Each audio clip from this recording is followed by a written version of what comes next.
আসসালামু আলাইকুম। সবাই কেমন আছেন? আশা করি ভালো আছেন। তো আপনাদের সবার পড়াশোনা কেমন চলছে? দ্রুত কমেন্টে জানান।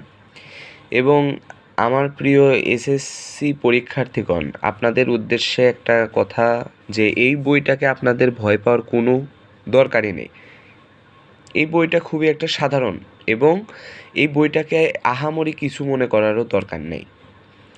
কেমিস্ট্রিতে গত বছর যারা পরীক্ষার্থীগণ যারা ফেল করেছেন, অথবা 2026 সালে যারা এসএসসি পরীক্ষা দিবেন, তো আপনাদের উদ্দেশ্যে, বিশেষ করে যারা একটু নিম্ন লেভেলের ছাত্রছাত্রী আছেন, কিছুই পারেন না, কিছুই পড়েন নাই, তো আপনাদের উদ্দেশ্যে আমি কিছু কথা বলে যেতে চাই।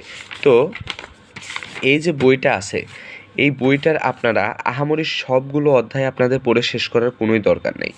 আপনারা মূলত মেইন যে ছোট এবং সাধারণ অধ্যায়, যেগুলো নিজেদের আয়ত্তে আনতে পারলে আপনারা অনেক নাম্বার পেতে পারবেন। তো এর মধ্যে বিশেষত আপনারা তৃতীয় অধ্যায়, চতুর্থ অধ্যায়, যেটা তৃতীয় অধ্যায়ে পদার্থের গঠন, চতুর্থ অধ্যায় হলো পর্যায় সারণী, যেটা পর্যায় সারণীর যে আপনার 118টা মৌল আছে, এই মৌলটার যে এই বক্সটা আছে, তার গ্রুপ এবং পর্যায় নং সহ যদি আপনারা আয়ত্ত করতে পারেন, তো আপনাদের পক্ষে ভালো। কিন্তু আপনাদের 118টা মৌল মুখস্থ করার কোনো দরকার নেই। আপনারা শুধুমাত্র 40টা বা 30টা পর্যন্ত যদি করেন, আপনাদের জন্য অনেক উপকার হবে। তো এরপরে আছে পঞ্চম অধ্যায়, রাসায়নিক বন্ধন।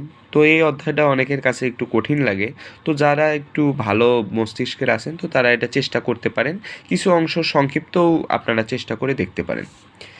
এবং ষষ্ঠ অধ্যায়, যেটা আপনার কিছুটা হলো যে শতকরা সংযুতি, আণবিক ভর নির্ণয়, এইগুলোর কিছু কাজ আছে। তো 6 অধ্যায়টা খুব একটা সহজ না, প্রথমের দিকে কিছু সহজ টপিক্সের উপর কাজ আছে। তো আপনারা প্রথমের দিকেও যদি করেন, তো অনায়াসে আপনারা 3 নাম্বার একদম ফিক্সডভাবে আশা করতে পারেন। এবং সপ্তম অধ্যায়, যেটা মাস্ট, সেটা আপনারা যদি একদম নিম্ন লেভেলেরও ছাত্রছাত্রী হন, তারপরে এই অধ্যায়টা আপনাদের অবশ্যই পারতে হবে। কারণ 2026 সালের এসএসসি পরীক্ষায় এই অধ্যায়টা থেকে অবশ্যই আপনারা একটা সৃজনশীল কমন পাবেন এই অধ্যায়টা থেকে।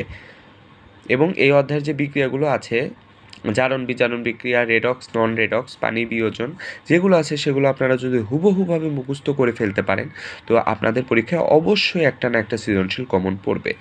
এবং সর্বশেষে একটা কথা বলবো একাদশ অধ্যায় নিয়ে, খনিজ সম্পদ ও জীবাশ্ম। এই যে অধ্যায়টা আছে, এটাতে মিথেন, ইথেন, ইথানয়িক অ্যাসিড, এইগুলো জাতীয় যে যত প্রকার আলাপ আলোচনা টপিকস আছে, তো এই সমস্ত বিষয় নিয়ে এই একাদশ অধ্যায়টা। তো যারা নিম্ন লেভেলের ছাত্রছাত্রী আছেন, তো তাদের তো এই অধ্যায়টা এখন না ধরাটাই ভালো। কারণ এই অধ্যায়ের ভিতর যদি আপনারা ঢোকেন, তো ঢুকে পড়তে নিলে পারে এটা আপনাদের মাথার আগে বিগত যেগুলো পড়া পড়ছেন সব কিছু ওলটপালট হয়ে যাবে, তো কিছুই বুঝতে পারবেন না। তো আমি যারা নিম্ন লেভেলের ছাত্রছাত্রী আছে তাদের উদ্দেশ্যে বলবো যে ভাই, বর্তমানে আপনার 11 অধ্যায়টা ধরার কোনোই দরকার নাই। সামনের যে অধ্যায়গুলো আছে, যে অধ্যায়গুলোর কথা আমি বললাম, আপনারা যদি মনোযোগ সহকারে এই শেষ সময়ে এই অধ্যায়গুলো যদি প্রতিদিন একটু করে দেখেন, তো অবশ্যই আপনারা একটা করে অন্তত সৃজনশীল পরীক্ষায় কমন পাবেন। তো আজকে এই পর্যন্ত আমার আলোচনা শেষ করছি। তো সবাই ভালো থাকবেন এবং ভালো করে পড়াশোনা করুন।